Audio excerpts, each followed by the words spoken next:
prepare yourself, but most importantly, instead of just assuming in the moment everything's going to go bad, think about how you could turn it into a huge advantage and start being very strategic about how you react to things. We wanted to go global. We knew that we wanted smarter people than us to make a bigger impact. And COVID came right after we had 7 people at the table. And they all said, see ya, baby. We're out of Dodge. And I get it. They had big portfolios. What the hell was my business? And then I just said, okay, it's like sales. Like you're never desperate. And any sale I've ever did, like if they said no, or I never heard it, I only heard not yet. Same thing when the pandemic came. And guess what? 8 months later, we did a deal anyway, because the fact was, if anybody that lived through this whole pandemic thing, like if you weren't prepared that something was going to come after an election that we went through, you had blinders on. And to think something won't come again, you got blinders on. You get prepared for what's to come, not what's right in front of you. That's so good, dude. We set up 6 studios in my house when it hit, and because I was on with so many business owners and I had my teams on. People keep asking me the same question. I get bored engaging. So I sat down and cranked out a book called The Emergency Business Response: What to Do in Emergency or Crisis in Business, so that at least I could say, when they'd ask me, I'd say, read the book. Like I wouldn't even have to tell them what to do. Yeah. And we had 28,000 downloads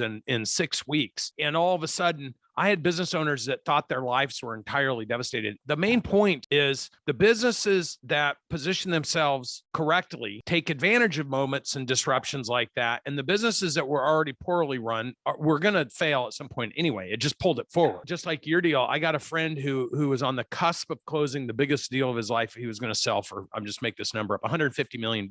They were 4 days from getting the wire. COVID shut their whole business down. They scrambled to stay in business. He was one of my best friends. And so I was on with him all the time. Do this, cut this, whack that, stop this, lean into that. And the resilience in his team came out. Well, come out on the other side, say 15 months later, they were able to assimilate about 9 of their competitors who weren't prepared, who didn't know what to do, who weren't getting advice, and assimilated him. Now he's come out the other side. He's a global organization. Today, the business is worth about $500 million because he got all their contracts. And he's like, in 3 years, I'll sell for $1 billion.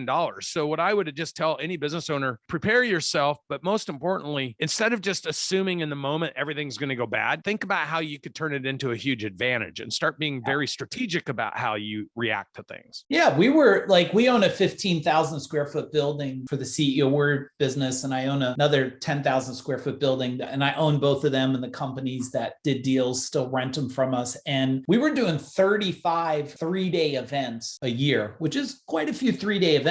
We flipped them to online immediately. And then the industry in the world, they go, everybody's getting Zoom fatigue. And I said, no, people aren't getting Zoom fatigue. You suck on Zoom. Nobody's got Zoom fatigue on trainings I've done because I understand how to do it and engage it. And then said, well, Mike, how are you gonna, because we do a lot of experiential stuff. I mean, in our live events, people are strapping on MMA gloves, writing stuff. They're carrying heavy bags. I mean, whatever way we got to do to break the horse to get them to transform their thinking. And then once you transform their thinking, you can make monkeys grow businesses. They were like, are you going to bring the experiential? We shipped stuff to their house and brought the experience in their house and have them in martial arts. I'm a martial artist for over 3 decades. We have these things called Makiwara board. You punch it to condition your hands, old school. We shipped them to the house with MMA gloves, and we created the same experience virtual with hundreds of companies. It's not difficult. It's just different. And if people could just take that away from this that we're talking about, that things aren't difficult, they're different. And this one, I hate this. I hate when